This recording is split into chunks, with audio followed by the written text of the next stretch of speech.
Dear students, कल हमने किया था विधान पालिका की इंट्रोडक्शन और आज हम करेंगे विधान पालिका के कार्य। विश्व के सब देशों में विधान पालिका के कार्य एक जैसे नहीं हो सकते, क्योंकि विधान पालिका का कार्य वहाँ की शासन प्रणाली पर निर्भर होता है। फिर भी कुछ कार्य ऐसे हैं जो प्रत्येक देश की विधान पालिका द्वारा किए जाते हैं, जैसे कि नंबर 1, कानून बनाना। विधान पालिका का मुख्य कार्य होता है कानून बनाना।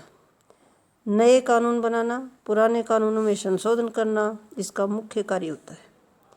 जिस कानून की आवश्यकता नहीं होती उसे समाप्त कर दिया जाता है। कानून बनाने में निचले सदन को ऊपरी सदन की अपेक्षा अधिक महत्वपूर्ण स्थान प्राप्त है। साधारण विधेयक किसी भी सदन में पेश किया जा सकता है। जब प्रथम सदन बिल को पास कर देता है तो उसे दूसरे सदन में भेज दिया जाता है। दूसरा सदन विधेयक को पास भी कर सकता है और उसे रोक भी सकता है। भारत में राज्यसभा दूसरा सदन है और राज्यसभा साधारण बिल को अपने पास 6 माह तक रोक सकती है। अगला पॉइंट है नंबर 2, संविधान में संशोधन। विधानमंडल को संविधान में संशोधन करने की शक्ति भी प्राप्त है। भारत की संसद ने संविधान में अब तक लगभग 104-5 संशोधन कर दिए हैं। स्विट्जरलैंड में वहाँ के विधानमंडल द्वारा पारित किए गए संशोधन बिलों को जनमत संग्रह के लिए प्रस्तुत किया जाता है तथा लोगों की स्वीकृति प्राप्त होने के पश्चात ही संवैधानिक संशोधन लागू होता है। अमेरिका में संविधान वहाँ की विधानमंडल यानी कांग्रेस द्वारा किए जाते हैं संशोधन, और वर्तमान समय में अमेरिका में बहुत कम ही संशोधन किए गए हैं अब तक। नंबर 3 पॉइंट है वित्त पर नियंत्रण। देश के धन पर जनता का नियंत्रण होता है और जनता के प्रतिनिधि विधानमंडल या विधान पालिका में उपस्थित होते हैं। विधान पालिका का ही नियंत्रण धन पर होता है। देश का वार्षिक बजट पास करना, नए टैक्स लगाना, पुराने टैक्स समाप्त करना, धन विधेयक पास करना सब विधान पालिकाओं का ही काम है। आमतौर पर धन बिल विधान पालिका के निचले सदन में पेश किया जाता है।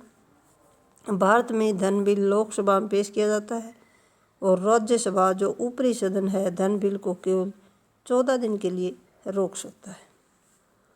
नंबर 4 पॉइंट है न्यायिक कार्य।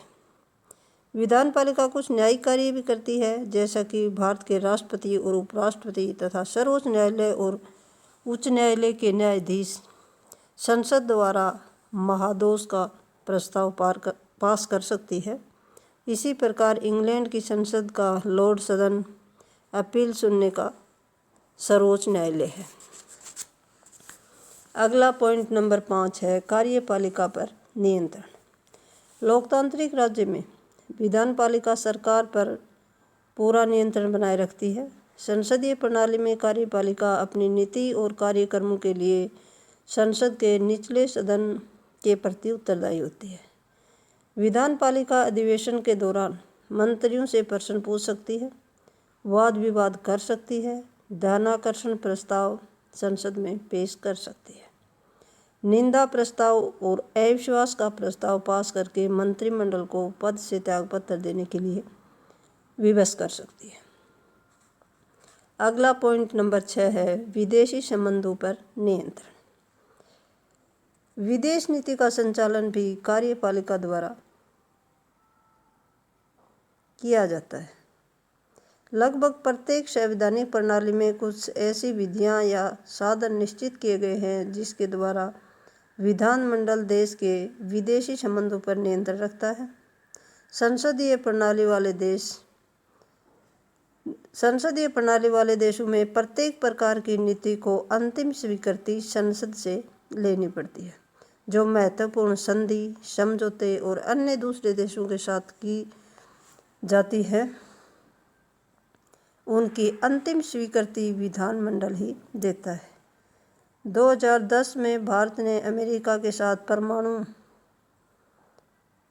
यानी 123 समझौता किया और उसकी स्वीकृति पार्लियामेंट द्वारा ली गई थी।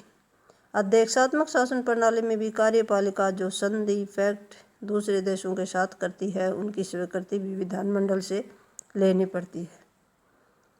जैसे अमेरिका में राष्ट्रपति को अन्य देशों के साथ संधि समझौते करने का अधिकार है, परंतु वे तभी लागू हो सकते हैं जब उनकी स्वीकृति कांग्रेस द्वारा दे दी जाती है। 1920 में अमेरिका के तत्कालीन राष्ट्रपति विल्सन ने वर्साई की संधि की थी, मगर अमेरिका लीग ऑफ नेशंस का सदस्य नहीं बन सका क्योंकि सीनेट ने वर्साई की संधि को अपनी स्वीकृति प्रदान नहीं की। नंबर 7 पॉइंट है सार्वजनिक शिकायतों की अभिव्यक्ति का मंच। विधानमंडल में भिन्न भिन्न क्षेत्रों में निर्वाचित जनता के प्रतिनिधि होते हैं। ये प्रतिनिधि अपने चुनाव क्षेत्र के लोगों के साथ संपर्क बनाए रखते हैं और उनकी प्रत्येक प्रकार की कठिनाइयों और शिकायतों को सरकार तक पहुंचाते हैं। सरकार की नीति पर विधानमंडल में विस्तार से बहस होती है और सांसद अपने अपने क्षेत्रों की समस्याएं विधानसभा यानी संसद में अधिवेशन के दौरान रखते हैं। विधानमंडल में हुई बहस वाद विवाद समाचार पत्रों में प्रकाशित होते हैं और समाचार पत्रों के माध्यम से लोग सरकार के बारे में अपना जनमत मानते हैं, जानते हैं। और नंबर 8 है कई प्रकार के अन्य कार्य भी हैं जिनको विधान पालिका करती है। विभिन्न प्रकार के कार्य वो है संसदीय प्रणाली वाले देशों में कार्यपालिका आपातकाल की घोषणा भी कर सकती है। ऐसी घोषणा को निश्चित अवधि में संसद से स्वीकृति लेनी पड़ती है और भारत के राष्ट्रपति को संविधान के अनुच्छेद 352, 356 और 360 के तहत आपातकाल की घोषणा करने की शक्ति प्रदान की गई है। धन्यवाद।